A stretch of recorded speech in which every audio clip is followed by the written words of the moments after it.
Guys, so I'm going to try and showcase a game versus a maxed out Executioner that I faced.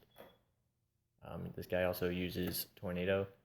Tornado Executioner seems to be a pretty strong combo people are running into, and some people aren't so sure what to do about it.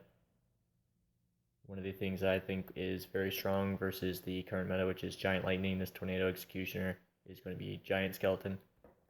The Giant Skeleton Bomb will take out the Executioner. Will take out their mini P.E.K.K.A, heavily damage any of their backline support. I also use P.E.K.K.A in my deck just because I really like P.E.K.K.A. And it turned out really well for me this game because he's using Golem. Golem's also pretty popular right now because he does take pretty specific cards to counter effectively. You can always counter him, but not always well. So let's start the game. So a lot of what goes behind my deck is two very tanky defenders. So that way if he uses lightning, it doesn't really do much besides maybe get some tower damage and use a lot of his elixir. I'm still able to defend and push after. But I also have a bunch of smaller troops which again can't be lightninged well. But they also take very little time to get in their damage, which is what I need behind these troops.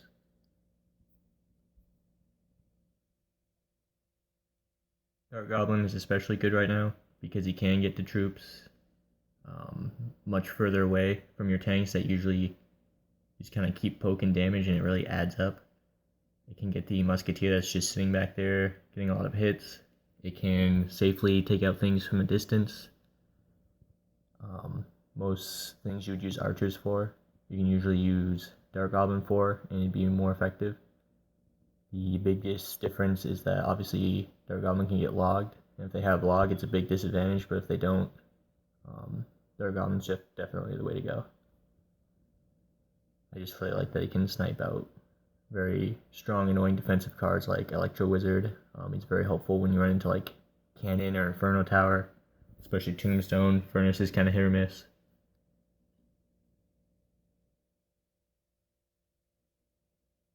So I mean, I really have these two big tanks here, and I haven't really seen an opening to do much yet, so I'm mostly just kind of defending and getting in this chip damage. But once he plays another Golem or something, I'll have a bit more of a plan to go by. But right now, just kind of waiting to invest Elixir and see what he does exactly. So, once he plays Executioner, kind of assume he's going to try and push in that lane, and so I put a P.E.K.K.A. I kind of was worried he might do this, which was place a Golem in the opposite lane of your P.E.K.K.A, because when they do that, it doesn't leave you with much. But the good thing about having these two tanks is if he was to try and put some support behind that Golem, it would definitely die to the Giant Skeleton and the Bomb, which is why he didn't put any support behind it. I tried to Tornado his Electro Wizard to my P.E.K.K.A, but he kind of beat me to it with the Tornado. But I'm just going to keep trying to push the other side since he put a decent amount of elixir into the opposite side.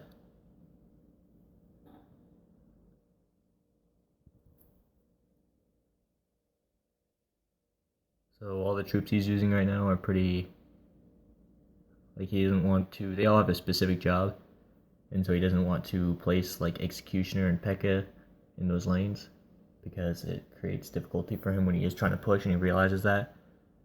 Which is why you see him using things like Tornado and dropping Electro Wiz.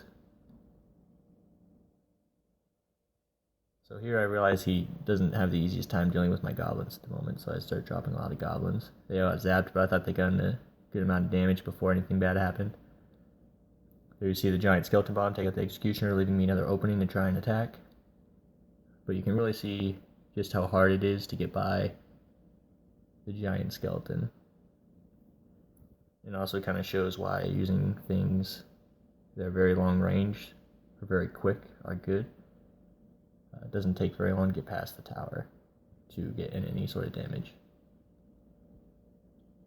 So I do not end up winning this game, but I feel like this game shows a very good reason why things like Giant Skeleton are pretty good right now. And hopefully maybe you'll think about trying them out in your games. I wouldn't necessarily suggest using my deck, I'm still working on it. But I think the idea is solid, that Giant Skeleton could definitely help you out if you're having difficulty.